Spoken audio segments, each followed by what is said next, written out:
사람은 무엇을 보고 또 어떠한 삶의 방식을 가지고 있느냐에 따라 그의 삶은 달라지게 됩니다. 우리가 예수를 한평생 믿어도 그 믿음에 따라 변하는 사람이 있는가 반면 또 한평생 주를 믿어도 변하지 않는 사람들이 있습니다. 그것은 그가 예수님에 대한 시각 그리고 예수님에 대한 이해가 어떻게 달라졌는지에 따라 다르게 나타나는 양상입니다. 제가 아는 어떤 지인은 세상 가운데서 타락하게 사는 지인이 한 명 있었는데 어제 그 사람을 만나 대화를 나누는 중에 깨닫게 된 것이 있습니다. 아, 주님은 이 사람을 변화시키셨구나. 주님이 이 사람을 새롭게 하셨구나. 우리의 인생 가운데서도 과연 나의 신앙이 여기 정체되어 있는 분들이 계시다면 소망 가운데 소망을 가지시기를 바랍니다. 주님이 여러분의 삶에 관심을 가지시고 또 여러분의 그 인생 가운데 찾아오셔서 우리의 정체된 신앙 그리고 밑바닥까지 내려가 버린 그 신앙을 다시금 일으켜 세워 주실 줄로 믿습니다. 우리 주변에는 이러한 사람이 있습니다. 늘 고민하고 늘 걱정하고 늘 두려움에 사로잡혀 있는 사람들입니다. 그 사람의 삶에는 늘 어두움만 있습니다. 매일이 슬프고 매일이 부정적입니다. 주님을 믿는 그것이 하나도 즐거운 일이 없습니다. 어딘가 모르게 그의 삶에 늘 어두운 구석이 자리하고 있습니다. 예수님 앞에 매일같이 와서 기도하지만 새벽에 불이 나게 주님의 이름을 부르지만 주님의 그 음성을 듣지 못한다 하여 돌아가는 그 발걸음은 늘 투정이고 부정입니다. 이러한 사람의 신앙은 부활의 신앙이 아닌 무덤의 신앙입니다. 여러분, 우리가 믿는 교회의 신앙, 기독교의 신앙은 무덤의 신앙이 아니라 부활의 신앙인 줄로 믿습니다. 이 말은 우리의 삶 가운데, 우리의 신앙 가운데, 우리의 고백 가운데 기쁨이 있어야 되고 또 소망과 희망이 있어야 된다라는 말입니다. 우리는 부활주의를 지나 기쁨과 즐거움에 참여하는 예배를 드렸습니다. 이 말은 우리의 신앙이 더 이상 무덤 신앙이 아니라 부활 신앙이 되어야 한다라고 하는 말을 하고 있는 것입니다. 여러분,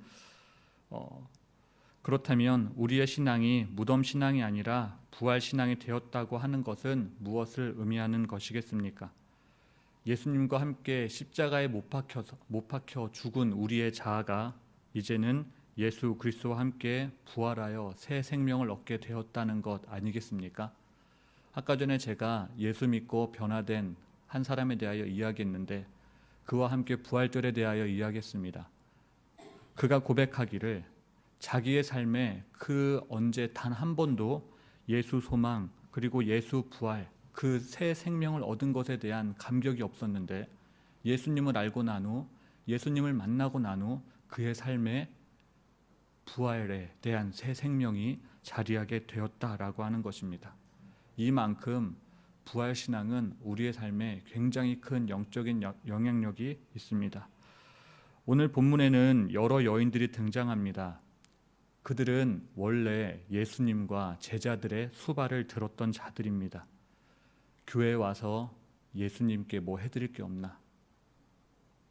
제자들에게 뭐 해드릴 게 없나? 거기에 관심이 가 있던 자들. 그런데 그들이 이제 더 이상 할 일이 없어졌습니다. 왜냐하면 제자들이 자기의 곁을 떠났고 예수님은 죽어버렸기 때문입니다. 더 이상 봉사할 대상자가 그들 곁에 자리하고 있지 않습니다.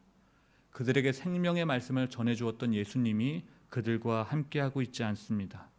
그러니 더 이상 치유도 어떠한 기적도 기대할 수 없게 되었습니다. 교회 나올 이유가 사라졌고요. 신앙생활 열심히 할 이유가 사라져 버렸습니다. 주님이 그들과 함께하고 계시지 않기 때문이죠. 그런 처지에 놓인 여인들이 지금 무덤을 향해 한 걸음 한 걸음 그들의 걸음을 옮겨가고 있습니다. 마태복음 27장 61절을 보면 거기 막달라 마리아와 다른 마리아가 무덤을 향하여 앉아 있었더라 그렇게 이야기하고 있습니다. 이 말은 무슨 말이냐면 새벽에 일찍이 예수님이 누워 계신 무덤을 향하여 갔지만 그들의 마음속에 있는 그 절망감 때문에, 예수님이 자기들과 함께하고 있지 않다는 그 공허함 때문에 빈 무덤에 털썩 앉아 있었다라고 하는 것입니다. 여러분, 그런데 사실 이것은 굉장히 잘못된 것입니다. 무덤을 향하여 가면 안 되는 것이에요.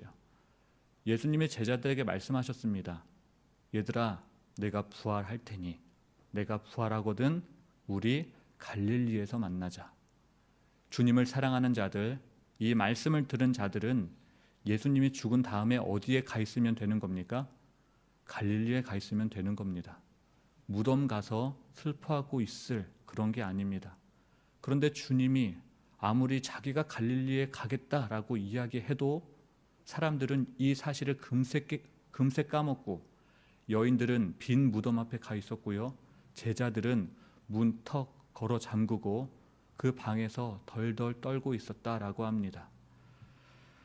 그러니까 그 누구도, 예수님을 사랑했던 그 누구도 갈릴리에 가서 주님을 기다린 자가 단 한 명도 없었다라고 하는 것입니다. 사랑하는 여러분, 여러분의 걸음은 지금 어디를 향해 가고 계십니까? 빈 무덤입니까? 아니면 방 안에서 문턱 걸어 잠그고 죽은 예수를 묵상하고 계십니까? 그렇게 묵상하는 삶 가운데 누구를 만나고 계십니까? 살아있는 주님입니까? 죽어있는 주님입니까? 도대체 여러분의 삶 가운데 여러분이 간절히 기다리고 있는 그분은 어떠한 분이십니까? 갈릴리 여인들이 새벽에 일찍이 잠을 깨어 도착한 그 곳은 빈 무덤뿐이었습니다. 새벽을 깨워 발이 부르트도록 걷고 또 걸었지만 그들을 기다리고 있는 것은 절망뿐이었습니다. 막달라 마리아가 찾아간 무덤에는 거친 못질로 파열된 육체와 그리고 가시면류관으로 찢겨진 예수님의 시신이 누여 있어야 했지만 거기에는 자기가 찾던 시신이 누여 있지 않았습니다. 그런 모습을 보기 위해 안식 후 첫날 그 이른 아침부터 무덤을 찾아간 겁니다. 예수님의 시체라도 보고 싶어 한 것이죠. 그런데 볼 수 없었습니다. 그에 따라 그것 때문에 밀려오는 그 실망감에 그만 무덤 앞에 털썩 주저앉고 말았다라고 하는 것입니다. 여러분, 막달라 마리아가 누구죠? 예수님이 가진 고초를 겪어 그 십자가에 못 박혀 돌아가시는 그 끔찍한 장면을 목격한 자입니다. 끝까지 예수님을 따라갔던 자. 그런데 그녀는 주님을 따라가기는 했지만 주님의 말씀은 기억하지 못하여 거기에 주님의 시체가, 주님의 죽은 몸이 없을 거라는 사실을 깨닫지 못하였습니다. 그런데 어떡합니까? 주님은 말씀하신 대로 주님의 시체는 거기에 있지 않았습니다. 여러분, 우리가 주님을 찾으려고 해도요, 우리가 아무리 찾으려고 해도 찾아지는 게 아닙니다. 먼 데에서 찾으면 말이죠. 주님이 계시다라고 하는 곳에 가서 찾아야지 주님을 만날 수 있는 겁니다. 주님이 무덤 가운데 없는 그 모습을 보고 마리아는 경악했습니다. 그녀의 마음속에는 그 극심한 고통 가운데 자리하게 되었습니다. 주님의 죽은 모습이라도 보고 싶었지만 죽은 모습조차 볼 수 없다라고 하는 그 심적인 고통, 그 마음 가운데 있었던 자가 바로 마리아였습니다. 사람은 기대하던 것이 무너져 버리면 실망하게 됩니다. 그런데 놀랍게도 우리가 느끼는 그 실망과 절망 가운데 주님은 살아 계신 모습으로 우리와 함께하고 계시다라는 겁니다. 그녀가 그토록 보고 싶어 했던 그 주님은 지금 절망의 빈 무덤 앞에 부활하신 새 생명의 모습으로 자리하고 계셨습니다. 주님이 어디 계셨냐면 마리아 뒤에 서 계셨습니다. 주님이 갈릴리에 가셨는데 아무도 나와 있지 않아 혹시 빈 무덤에 누군가 가 있지 않을까 하는 그러한 마음으로 돌아온 것은 아닌가 싶습니다. 아무튼 주님이 울고 슬퍼하고 있는 그 마리아의 뒤에 서 계셨습니다. 그러나 빈 무덤의 시선을 빼앗긴 마리아는 자기 뒤에 누가 서 있는지도 모르고 하염없이 슬퍼만 하고 있었습니다. 자기 뒤에 예수님이 서 계셨지만 그분이 예수님이라고 하는 것을 미처 생각하지 못하였습니다. 요한복음 20장 14절은 이렇게 이야기합니다. 이 말을 하고 뒤로 돌이켜 예수께서 서 계신 것을 보았으나 예수이신 줄을 알지 못하더라. 마리아는 주님과 눈을 마주쳤습니다. 그런데 주님인 줄 알아보지 못했다라고 합니다. 성경은 부활하신 주님의 얼굴이 변하였다 그렇게 이야기하고 있지 않습니다. 주님이 어디 뜯어 고치고 다시 부활하신 게 아닙니다. 손과 발과 옆구리에 그대로 주님이 고난받으신 흔적이 새겨져 있었습니다. 그런데 그런 주님을 보고도 마리아가 주님을 알아보지 못했다라고 하는 겁니다. 여러분, 우리도 우리를 바라보시는 주님을 의식하지 못하고 계속 빈 무덤만 응시하고 있고 바라보고 있다라고 한다면, 거기에서 주님만 찾고 있다고 한다면 그보다 더 어리석은 사람이 어디 있겠습니까? 우리가 겪는 신앙적인 문제들은 대부분 내 눈앞에 있는 문제들에 너무 골똘한 나머지 바로 내 곁에 계신 주님을 알아보지 못하는 데 있습니다. 이 말은 우리의 관심이 엉뚱한 곳에 쏠려 있으면 주님이 부활하셨다 한들 그 주님은 부활의 주님이 아니라 죽은 주님, 무덤 안에 갇혀 계신 주님일 수밖에 없다라는 말입니다. 여러분, 시력을 교정하셔야 됩니다. 주님을 알아보지 못하는 그 시력, 주님을 알아보는 시력으로 변해야 될 줄로 믿습니다. 만약에 그렇게 되지 못한다면 우리의 마음은 늘 허망하고 허무할 뿐입니다. 빈 무덤에 정신 팔려, 아니 세상 그 어떤 것에 정신 팔려 주님이 곁에 계시지만 주님을 알아보지 못하는 자들이 되지 않기를 바랍니다. 나의 고통스러운 사정을 가장 잘 아는 사람은 내 곁에 함께 살고 있는 자입니다. 아내에게는 남편일 것이고요, 남편에게는 아내일 것입니다. 그런데 여러분, 지금 마리아 곁에 누가 가장 가까이 계시다라고 성경이 이야기하고 있나요? 주님이다라고 이야기합니다. 어두운 무덤을 향해 앉아 있으면 두려움과 절망 속에 빠져 있을 수밖에 없습니다.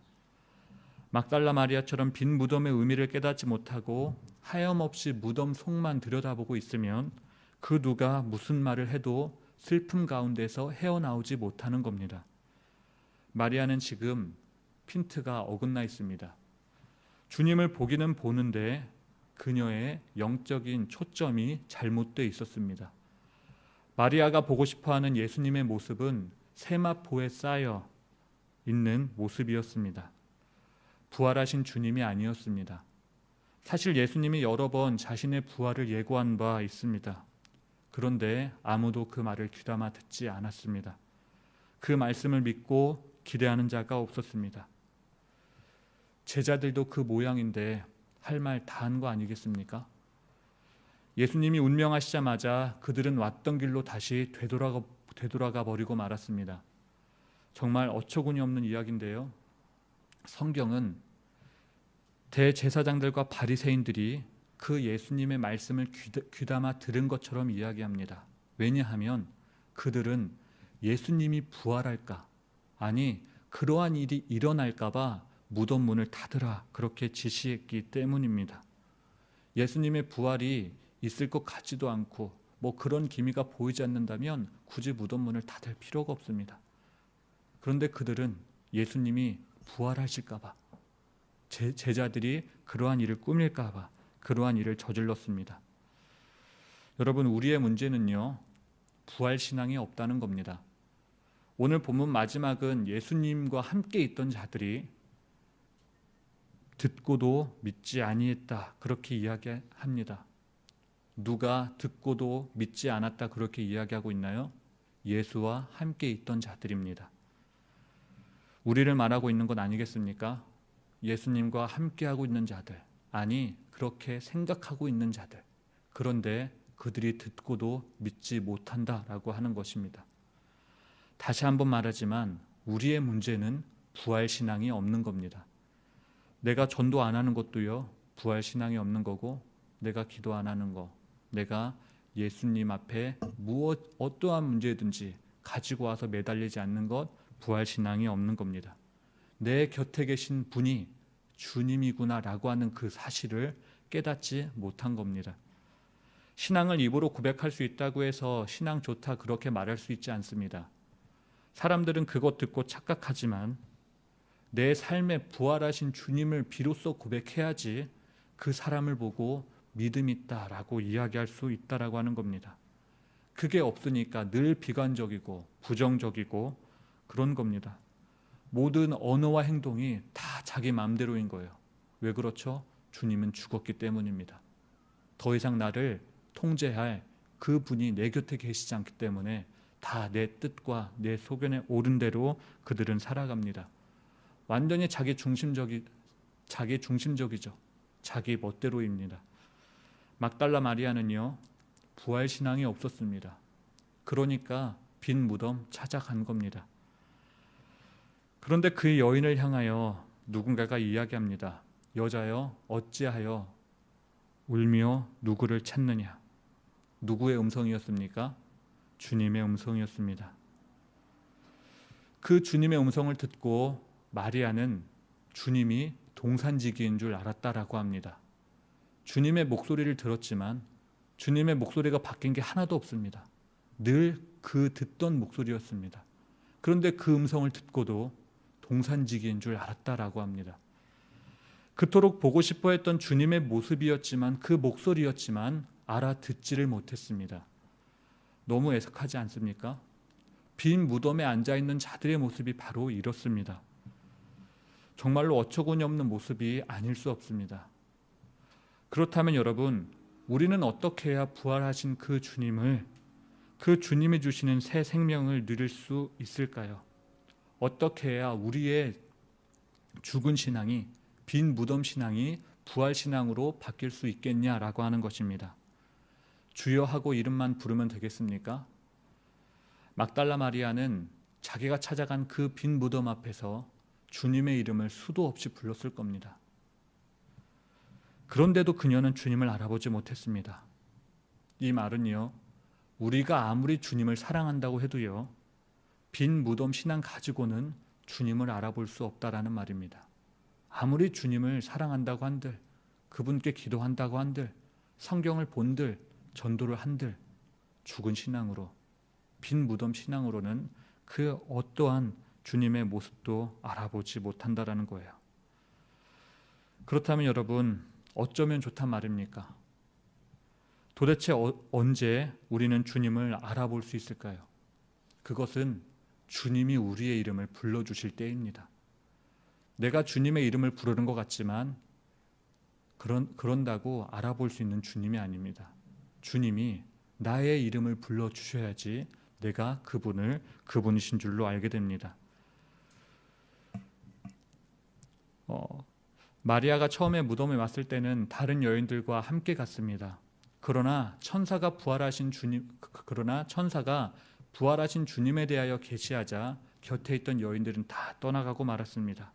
비로소 그 여인 막달라 마리아 혼자 남게 되었습니다. 그때 주님이 마리아의 이름을 불러주셨습니다.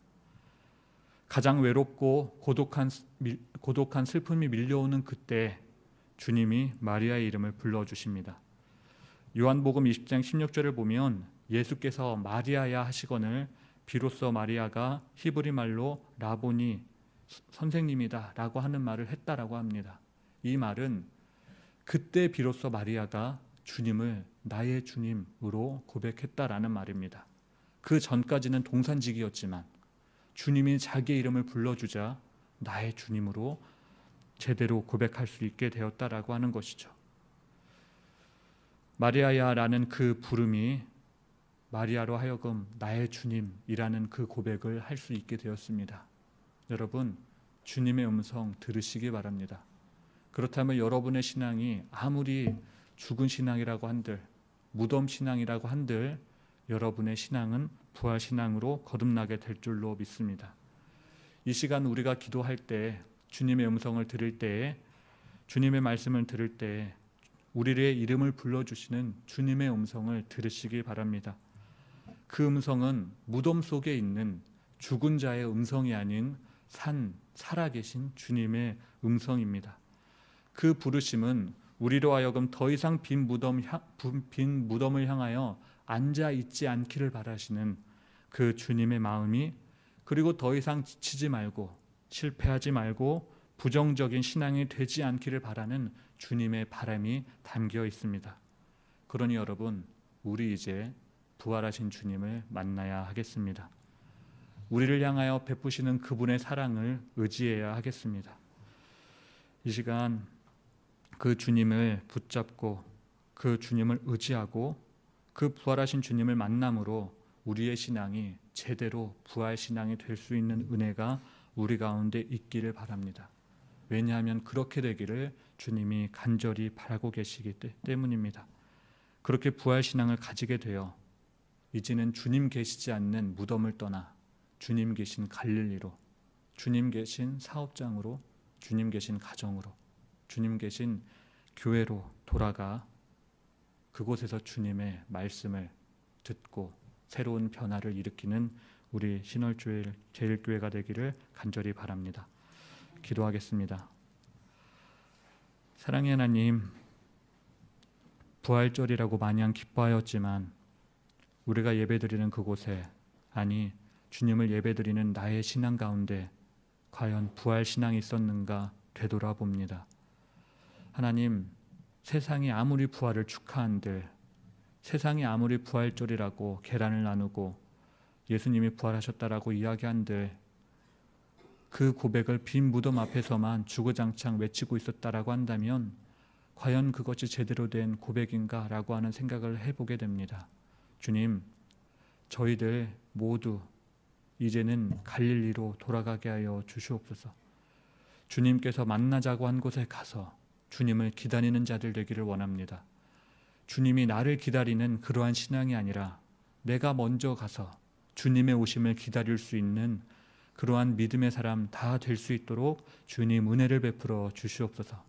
나의 사업장과 일터와 교회가 그렇게 되기를 원합니다. 늘 부활의 기쁨이 넘쳐나기를 원합니다. 하나님, 그 은혜를 누리며 살아가는 복된 하루 될 수 있도록 인도하여 주시옵소서. 살아계신 예수님의 이름으로 간절히 기도하옵나이다. 아멘.